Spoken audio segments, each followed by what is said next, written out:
In three, two. Welcome to another episode of Million Dollar Stories, where we get to interview authors from all over the world. Now, everybody, for the most part, I would say, is a capitalist who listens to my books or my podcast.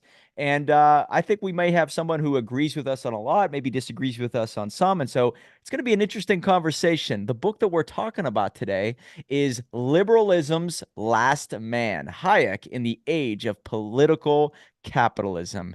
And the author is with us today, Vikash Yadav. Thanks so much for being here, sir. Thank you for having me. And so, what is the genesis behind this book? There's an individual that I know very little about. It's Frederick Hayek. And I guess maybe you kind of did some research on him and realized he was of great importance. So, what is the genesis behind this book? I mean, the genesis is that Hayek is probably one of the most successful political theorists, economic theorists of the 20th century. And he is often credited with, in some ways, inspiring the Reagan-Thatcher revolution in the 1980s. He founded the Mont Pelerin Society after World War II, which in many ways helped to develop the kind of rebirth of economic liberalism um, in the US and Europe, particularly, but also in other countries. Yeah, so I know very little of him, but he reminded me of a guy that talked a lot about the Russian Revolution. I think it was in the 80s. And you know, he seems like a fascinating guy. So, did you just come across him and say, wow, you know what? His story needs to be told in a certain way, or maybe we needed to dive a little deeper into his origins, or I what's the mean, book I, convey? I mean, I think he's pretty well known in economic circles, particularly amongst libertarians and conservatives.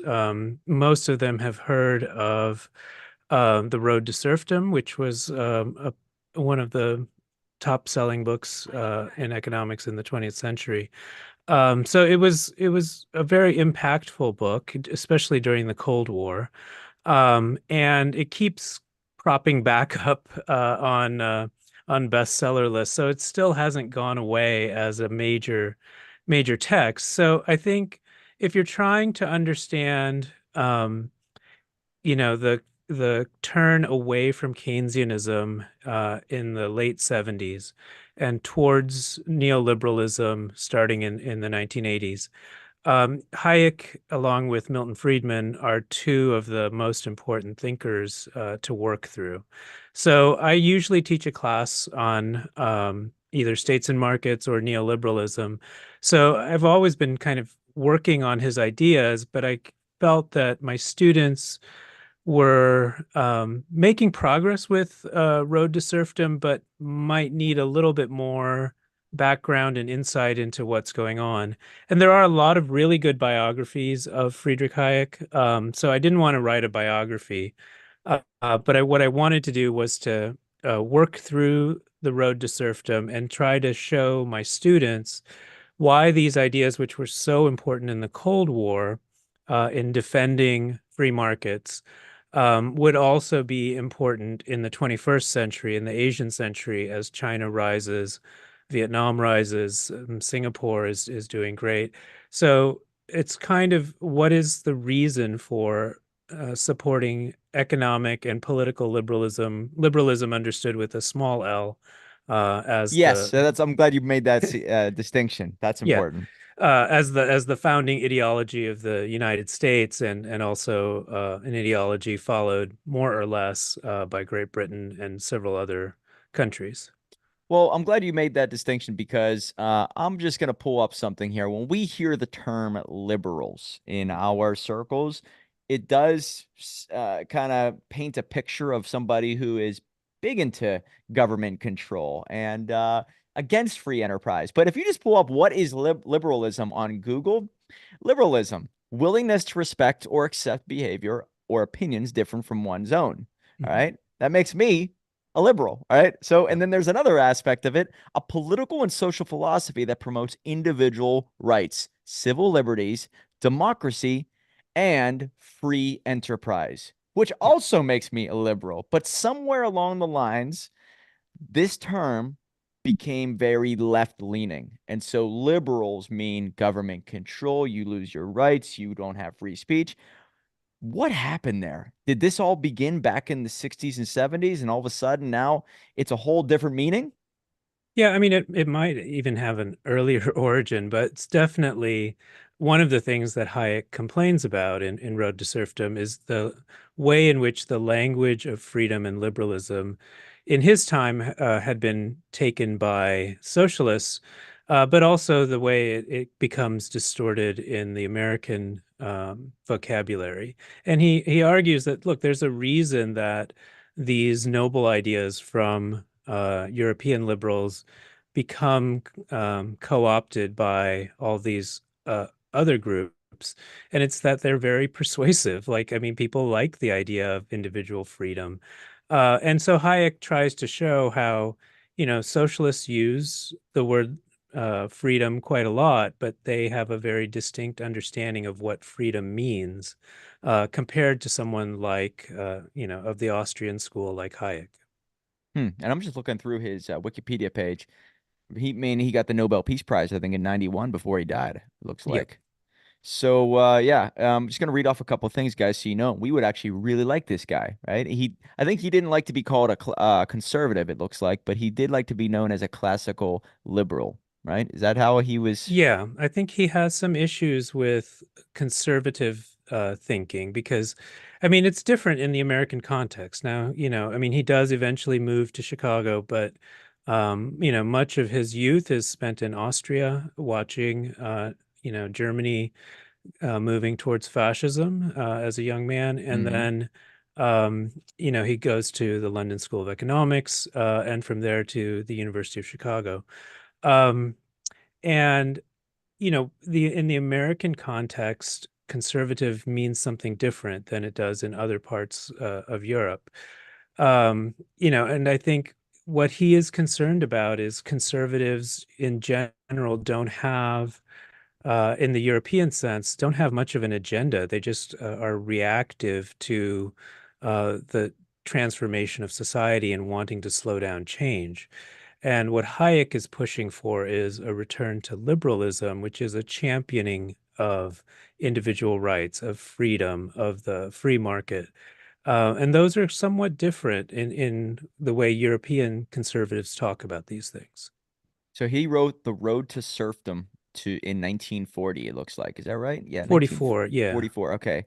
Yeah, Road to Serfdom has been popular among liberal, especially classical and conservative thinkers, remains referenced in modern discourse. I've never read this book. Maybe there's a reason why school didn't teach me this book, huh? Maybe. It's possible, yeah. I mean, it is a popular book, and it does keep returning to the bestseller list, which is really weird since he's, um, you know, passed away, several decades ago at this point. So it's an amazing book. It sold really well in the United States, in part because there was a Reader's Digest version of it. So it was very widely consumed in the US. There was also a cartoon version of it that was put out at one point. So there are a lot of people who, during the Cold War, would have had some familiarity. Most economists that you're going to run into have at least read Road to Serfdom, or some of his articles are among the most cited articles in economics. And so, what drew you to this? I mean, have you always been a free market guy, a capitalist at heart? Was there something that happened in the past, or did you see something and you said, all right, well, yeah, I see, history kind of leaves breadcrumbs, and anybody who goes towards socialism usually ends up in communism. So maybe we got to stay away from that. So, what drew you to this pathway? I mean, some of it is doing a master's at Chicago and doing my PhD at Penn, and the influence of Wharton certainly draws one towards free markets. Yeah, of course. I think also having relatives who came to the United States with almost nothing, and started businesses and did very well for themselves, which would not have been possible under, I'm from India. India was quasi-socialist up until 1991. And you can see the potential with with more free markets, with more competition. I would say I've always been somewhat in the center of the political spectrum, but Hayek is really, really quite interesting in making serious defense of why we should have free markets. And he provides really carefully thought out arguments that, even if one doesn't agree with all of them, they are really well thought through. And most of his ammunition was oriented against socialists, and helping his mentor, Ludwig von Mises, to engage in the debate against socialists.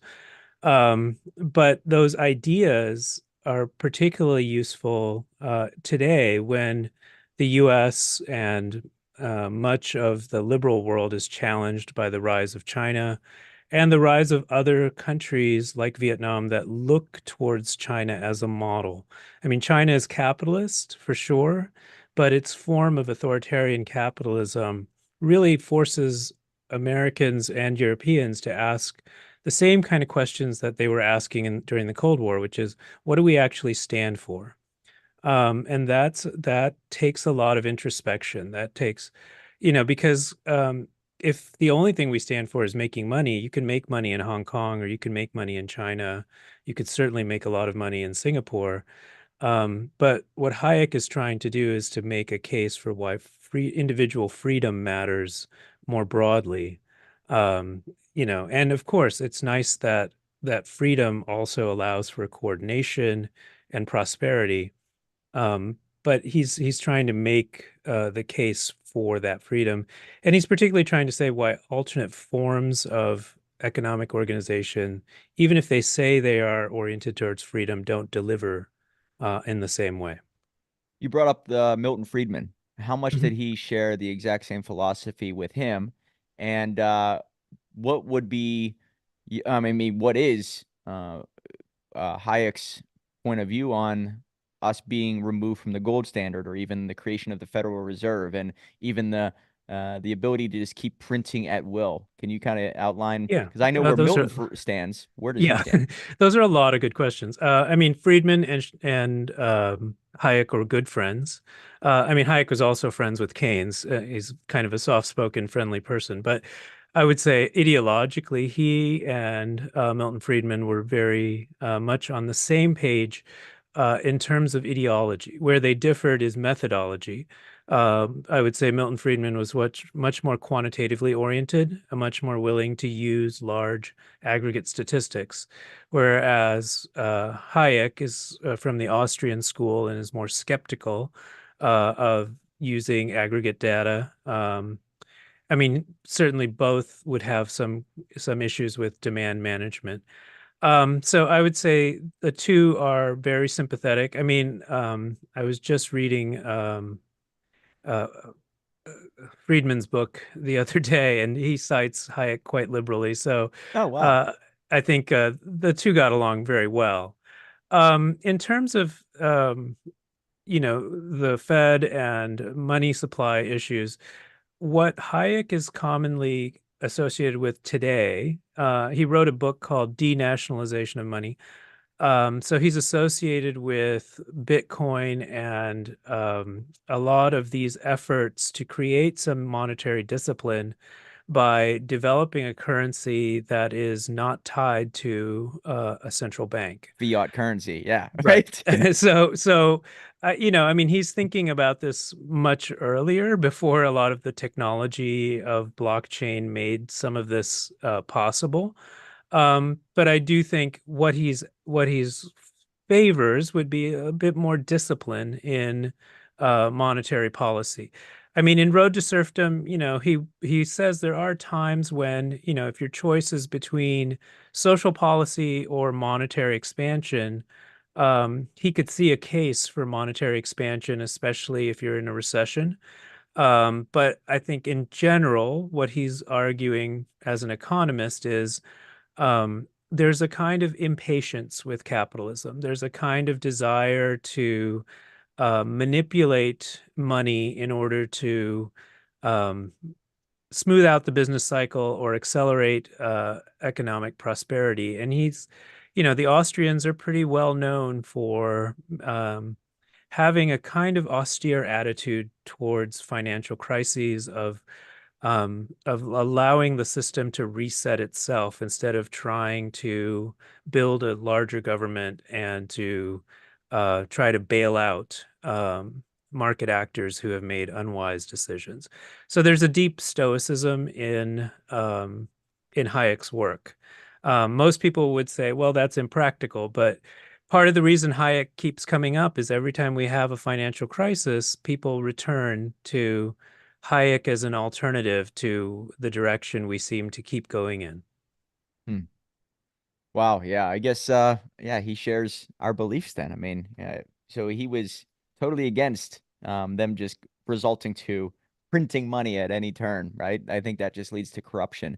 And so I'm conflicted and I'd like to see where he stands, maybe where you stand on I'm a capitalist, I'm a free market guy. But when I look back on people like Rockefeller who became so big, he affected the school system and then the education or the pharmaceutical world, right? So like his hands are in everything, which means he's basically the puppeteer pulling the strings. And so I look at that and I say, "Oh my God, you really do need to stop that because there could be so much ill intention behind it that you can really create a world of factory workers who will never break free, Mm. right? The mindset." And so I look at that and say, okay, something needs to be done there.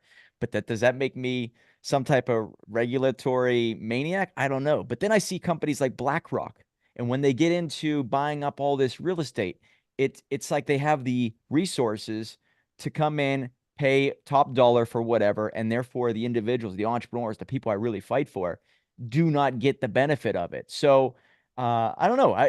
Where would a Hayek stand on, let's just say, what Rockefeller did, or even what you see major companies like BlackRock, which I think Mhm. they own 60 or 70%, the majority of the S&P 500, something like that. Yeah, I mean, in general, I think Hayek is much more accommodative, more comfortable with income inequality, doesn't see a huge problem, as long as the system itself is one of competitive capitalism. I think he would generally think, and I would generally think that, within a couple generations, that wealth, if it is a competitive system, the children and grandchildren are going to have to figure out ways to sustain that wealth. So I don't think he would be troubled in that way. But the other part of what you're saying is, well, what if, there's such a concentration of wealth, there's a large underclass population that has no chance of breaking out. And so one of the things Hayek argues for in The Road to Serfdom is a minimum income for all citizens, He which is, does. He yes, recommends that. he Wow. does. So And, he'd be all about you. What, basic universal income? Is that what a UBI or UBI, UI? Yeah. yeah, I mean, there's some controversy as to whether he would actually support UBI. Later he clarifies that maybe there should be like military service in exchange for a minimum income, that if you're asking for resources from the society, you should be willing to do something for the society as I well. like that. But the argument is that without a minimum income, people can be coerced to participate in the market because they're hungry or because they can't feed themselves.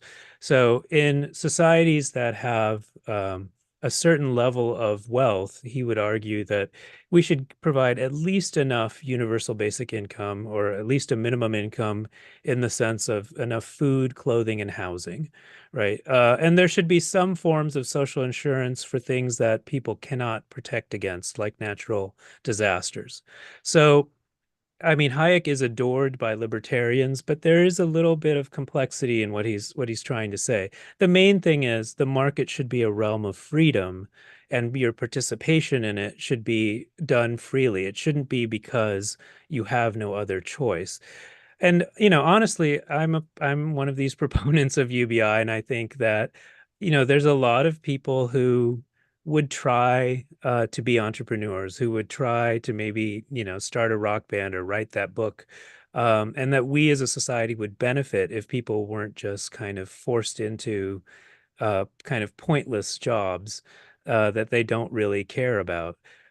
So I think there is, from a humanist angle, a good reason to support a minimum income And that also allows for the fact that, there's going to be income inequality.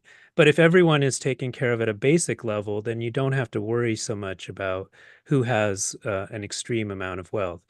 Now, I will say that Hayek's ideas, that circulate among freedmen and this group called the Ordo Liberals, which became much stronger in Germany.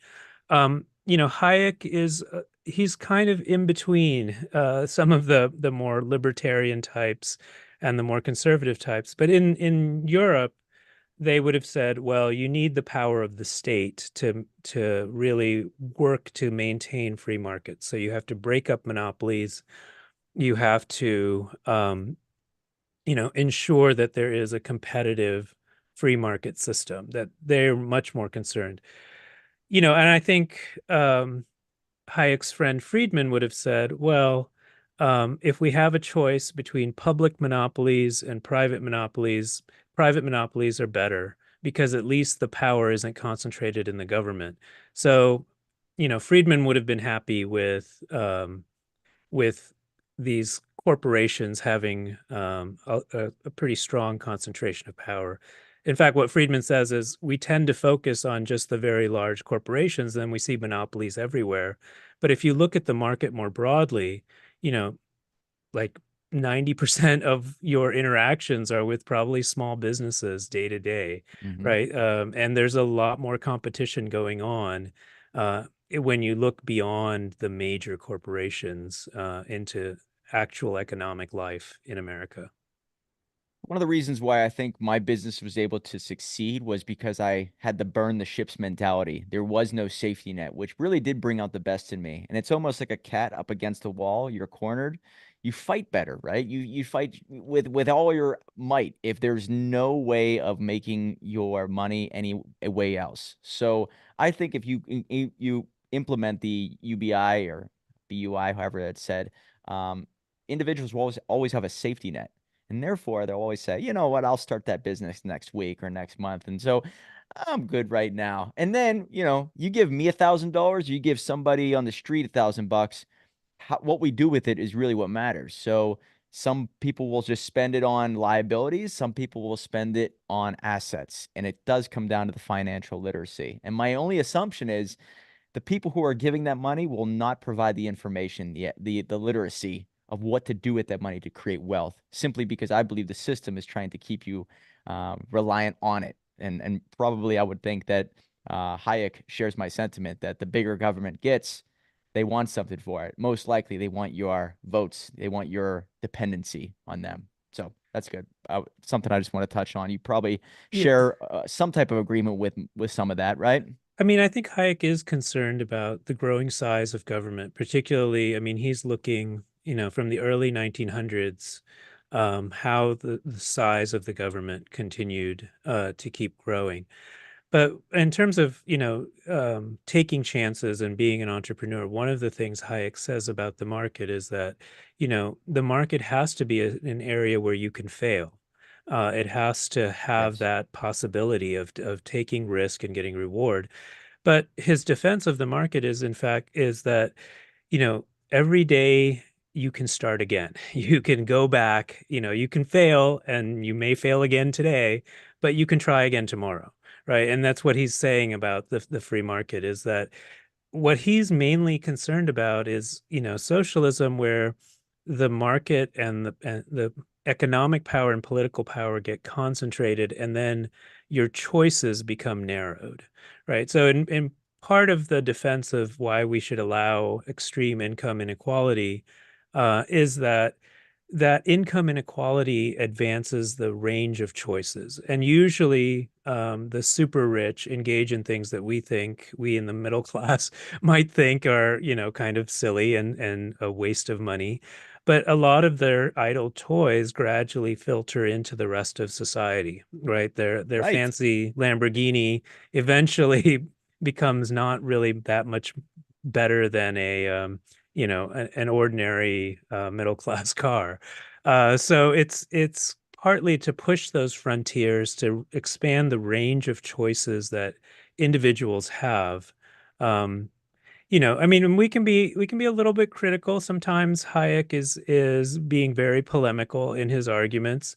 He spent a lot of time kind of in the woods until he gets his Nobel Prize. But and so he became certainly crankier and a little bit more austere with some of the things he said.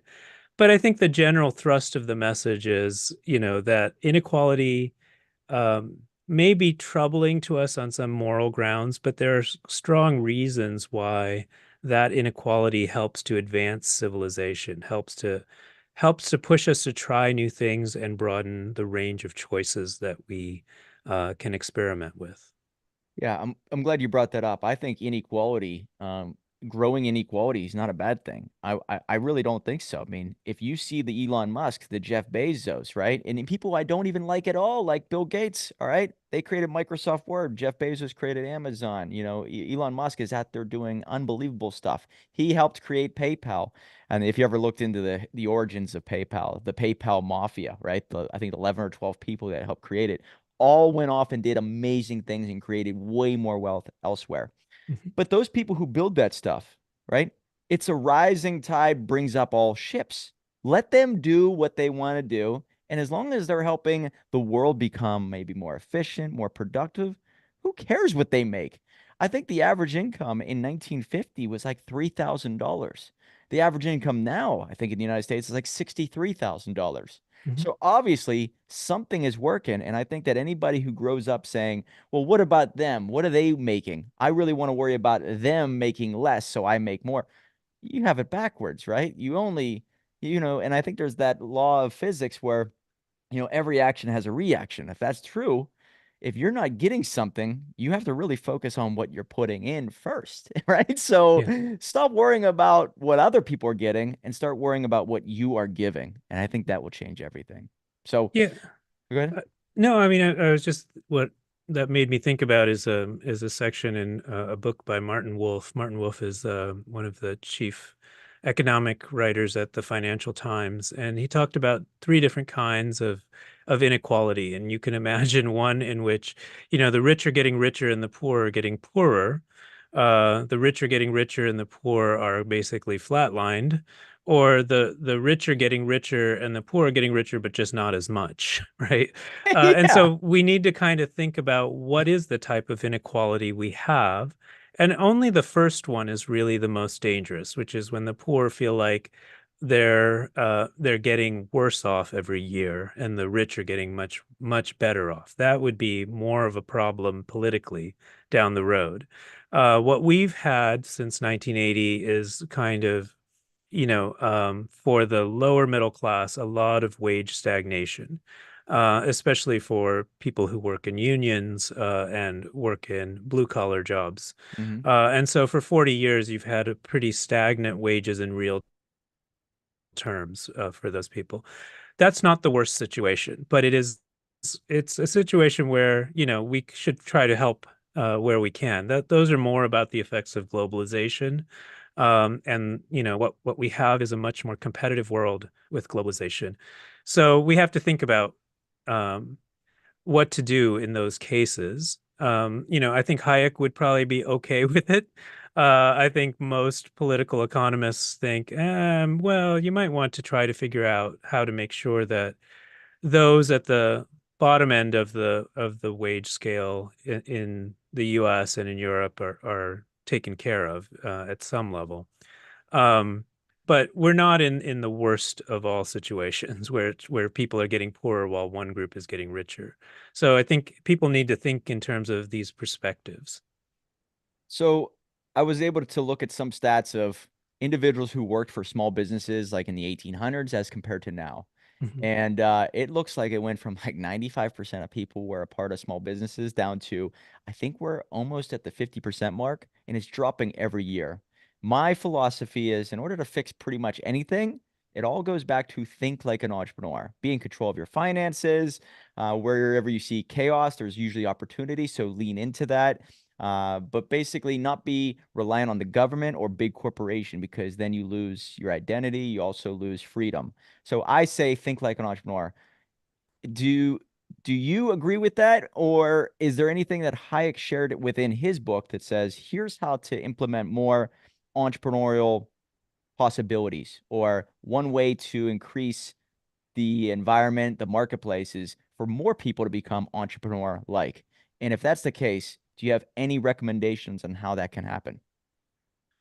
That's a really good question. I mean, I think Hayek would certainly support this idea that, being entrepreneurial, taking those risks, is a good thing for society, and it's one of the fruits of having a free political system, and having the ability to make those kind of choices. I think what Hayek is mainly about is, Hayek emphasizes that there is radical uncertainty out there, that there's this knowledge problem. What Hayek is known for is the idea that knowledge is dispersed all over and it changes from moment to moment. It's like, if Smith is known for his division of labor, Hayek is known for the division of knowledge. And what he's saying is that you don't need to understand everything. What you do need to do is figure out, well, the price of copper went up, and how does that impact my sales? You just need to know one little thing, and how that thing connects to something maybe next down the production chain, and you can make a lot of profit from that. And if that's all that's really necessary, that you don't have to have this kind of comprehensive knowledge in order to operate in the marketplace. So, I mean, what I'm saying there is I think he's got the kernel of support for this kind of entrepreneurship. And generally, I mean, there's a point where Margaret Thatcher throws down Constitution of Liberty that Hayek wrote and says, "This is our Bible," and we're going to use Hayek. So there's a lot of people who are radical in trying to limit the size of the state and roll back the state. And I think Hayek is useful for that, although I think at times a lot of people kind of use Hayek as a totem without reading him very carefully. And there is more nuance in his position, but certainly in the general thrust, yes, he supports entrepreneurs, he supports free markets. He would definitely say that this idea of kind of leaning into chaos, of starting your own business, these are good things, and they're the way that society and civilization more broadly will expand, because people will figure things out, by taking those experiments, right? What he's arguing is that what he's kind of upset with his profession, with economics as a profession and other economists, is the influence of these Keynesian ideas that kind of make it look like if you understand statistical aggregates, you can more or less shape the future of the market. And what he's saying is he writes this essay called Competition as a Discovery Procedure. And he basically says, there's a reason we compete in sports. It's because we don't know the outcomes. Mm. And if we did, there'd be no point. And so competition for him is how we learn, because it's a dynamic situation, right? It's like you could be ranked better, and therefore just say there's no point in having this sports tournament. But, if that's how you approach sports, you're never going to learn anything, because, in any competition, a lot of things can happen once the competition gets underway. And so for Hayek, the lesson to take away from that is, as we compete, we learn, and we figure out how to do things that previously we hadn't even thought about as a potential roadblock or challenge, and we come up with those solutions.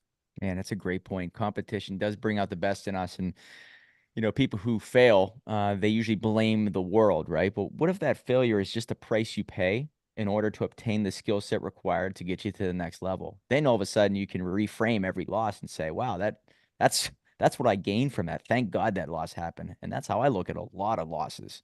So competition absolutely brings out the best, and it does show your character, right? In order to obtain wealth, I think your character needs to be solid first, right? You need to be a person that attracts wealth. You don't chase it down. So Really, really important stuff there. I blame the education system. So one of the last questions I have for you is I blame the education system for maybe a lot of the problems that we see, right? They take on debt. They don't know how to create wealth. Maybe they don't develop enough skill sets or too many skill sets that are required in an ever-changing world. Therefore, they can't pivot. And then they feel like they're a victim on a long enough timeline. So do you blame the school system? And if so, how would you fix that? Oh, um, well, In that's in 2 minutes, how can in you two fix that minutes. school Let system, me fix sir? the school system. I mean, I'm not sure if I blame the school system. I mean, I think you know, part of the issue is dealing with skill premiums and how you can help equalize some of the skill premiums that are out there by having education that better prepares people for the workforce.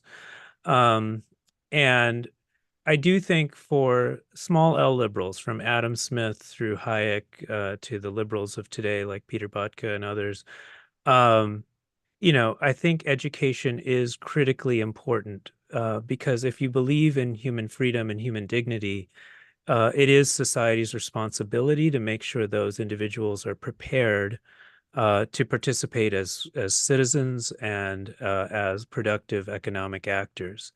So the question is, is our public school system doing a good job of that? Um, I think there's probably multiple ways to look at that, right? I mean, Friedman certainly is the one who's known for the school voucher argument, right? I mean, Friedman believed his most important contributions were eliminating the draft in the United States and the school voucher, and then all the other stuff, the accolades he won come later.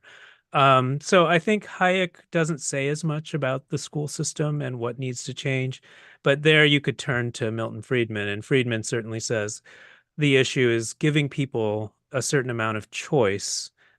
If they don't believe, as parents, if they don't believe the system's working, um, you know, that's where he comes up with the idea of using vouchers. But even Friedman says, schools do have to impart certain common values in order to hold the society together, to promote a certain sense of national coherence. Yeah. So, even Friedman, who is very supportive of education reform, has some minimum things that the school system should be doing. Yeah, I just find it funny. I get to interview millionaires pretty much on a daily basis now, and they're all saying the same stuff. Hey, read Rich Dad Poor Dad, Think and Grow Rich, right? None of that stuff is taught in school. And I'm like, wait a second, these are two worlds. Why wouldn't you want individuals at a young age reading the books that the wealthy are preaching all on a daily basis? Hmm. And it just makes sense that you go back to the history of the education system. Okay, well, we want them to be smart enough to get a job, but that's about it. And it just, it shocks me. So I like to wake people up. And like when you talk about the voucher, I'm seeing more people homeschool their kids. And I think maybe 2020 woke a lot of people up. So there is a blessing in disguise there. Last question I have for you. Outside of, I guess, Road to Serfdom and your own book, is there one that you recommend for our audience to check out that maybe was a defining moment in your life? Well, one of the things I do with my students is we read Wealth of Nations, Adam Smith, 1776, Nice. and we read the Liberty Fund edition, which is, very cheap, but it's over 1,000 pages, and we just take 15 weeks and go slowly through that book. It's a hard book, but there aren't equations, or it's not what you think. It's moral philosophy. And to tie this back to the education thing, I think what Hayek and Smith and all these others would say is it's really important to understand the philosophical basis of the society you're living in. And so small L liberalism is the philosophical basis, both in the economic and the political sphere. And to really understand the world you live in, you have to read Adam Smith. And of course, I would say you probably want to read Friedrich Hayek as the 20th century, at least in his mind, incarnation of Adam Smith. So, and hopefully, my book would help with people who want to at least get a little deeper understanding of some of the more complex passages in Road to Serfdom. Well, you bring up Wealth of Nations. I think he's the guy that they always attribute to. I think is it free market or capitalism, but that whatever that is, it's not mentioned in the book one bit. But that's what they attribute it to. I think it's capitalism. It's Yeah, never even said. Yeah. yeah. I mean, Smith would have said commercial society. Hayek doesn't like the word capitalism either because it kind of makes it seem like there are those who own capital and those who don't. And Hayek's trying to say, actually, the market brings us together. It harmonizes interests. But yes, these are really books about the economic system of certainly the U.S. and much of West Europe and many other parts of the world. So I interviewed an individual, and I have to look into this, see if this is true, but the word capital did stem from, I think it had to do with some type of with cattle back in the day, and taking cattle and extracting the resources. And so you take something that's God-given or something that's on this planet and extract the resources so it serves the many. And so I find it very interesting if you just kind of look at capitalism as that, there's no better system than that, right? Take what's given to you and make the most of it. It's how it Mhm. goes. So great stuff. Is there a website or a social media channel that people can look you up on and get connected with you? Sure. I mean, I'm on X under V Yadav, Yadav, uh, and they could also look me up at Hobart and William Smith Colleges where I teach, which is hws.edu. Gotcha. Yeah. So no wonder you're protecting the school system, right? No, totally get it, man. It's great to talk with you. You have very well thought out answers. No wonder.